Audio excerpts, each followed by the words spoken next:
As we continue to mark Breast Cancer Awareness Month, we're getting a closer look at a first-of-its-kind treatment here in Western New York. We are joined this morning by Dr. Lori Medeiros from the Rochester Regional Health Breast Center. Good morning to you. Morning.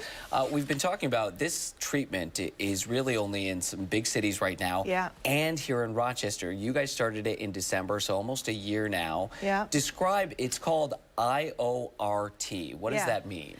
So it's short for intraoperative radiation therapy. And the idea here is that as we talk about advancements in breast cancer, and Breast Cancer Awareness Month is a great time to talk about that, one of the things that we focus on a lot, besides, finding the reason and trying to improve treatments, is also improving quality of life, quality of the treatment, right? Intraoperative radiation takes a therapy that traditionally was delivered every single day for 6 weeks. And converts it into a single dose in the OR. So it's huge for somebody going through breast cancer, particularly for our patients who sometimes come from distances of an hour to 2 hours away. A lot of people don't have access to traditional linear accelerators. So those are big machines. They're used to deliver these radiation therapies. And so as a breast surgeon, what I would often see is people coming in, they've traveled maybe an hour or 2 hours. They don't have access, and it was a difficult decision for them, right? So it was either lumpectomy and travel, or find housing, or do something like that. Unfortunately, we do have a lot of partners in the area that have helped us with that traditionally, or mastectomy. Right, so we had patients choosing mastectomy who didn't want mastectomy, but also didn't want to deal with the increased recurrence risk that they would face without radiation therapy. So particularly for that subset, it's been very, very useful, to be able to come in, get your lumpectomy. The radiation is delivered at the time of lumpectomy when the cavity is open. And what that allows us to do is avoid the toxicities to the skin. So traditionally, this radiation was delivered over a long period of time so that we could lower the risk of toxicity at the skin level because it was coming from the outside in. This is delivered from the inside out. So it's really, focused, and it adds about 20 minutes to the surgery, but after that, we're done. So that's fantastic. Just the single dose, and that's it. That's it. In terms of the effects of traditional radiation to this new form of treatment, how does it compare? So in some ways, it's better.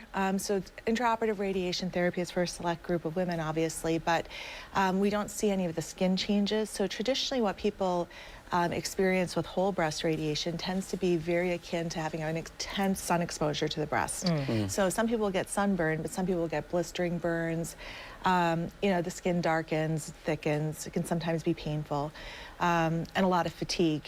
The other thing that we don't talk about so much, we're starting to talk about it in cancer therapy, but is the financial toxicity of some of these treatments. So if you have a plan where you're paying a copay every single time you come in, and you're doing this every day for 6 weeks, that can add up. And there was a group of women, that sometimes we would see who would say, listen, I need to take a break in my treatment, and we'd, try to get them support. But there is a group of women that doesn't really qualify for a lot of the support, right? And so we don't see that because it's rolled into the surgery, so we don't have an additional copay with that, so it's important. It sounds like in addition to the advanced technology within this treatment, it also helps women overcome many of the stumbling blocks that can get in the way of treatment, whether it's living 2 hours away, whether it's financially affording the copay.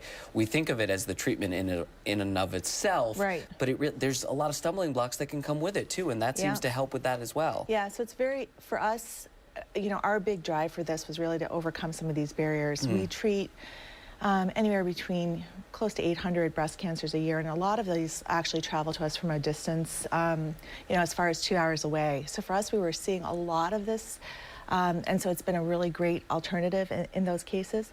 And then for some women, it's just, this is cancer is a life-changing diagnosis. Breast cancer really takes away a lot of your control, and by adding all of these treatments changes their ability to work and do their normal routine. This takes a little bit of that out of there. Yeah. So, I know we are about out of time, but we'd be remiss in not asking this. This is only for a select group of women, so who is a good candidate for this type of treatment? So typically it's patients who have early breast cancers, which again underscores the importance of screening, right? The earlier we find it, the more options we have and the better options we have. So early breast cancer, usually postmenopausal women. Okay. Dr. Medeiros, great information. Thank you for coming in this morning. Good to have you. We appreciate it.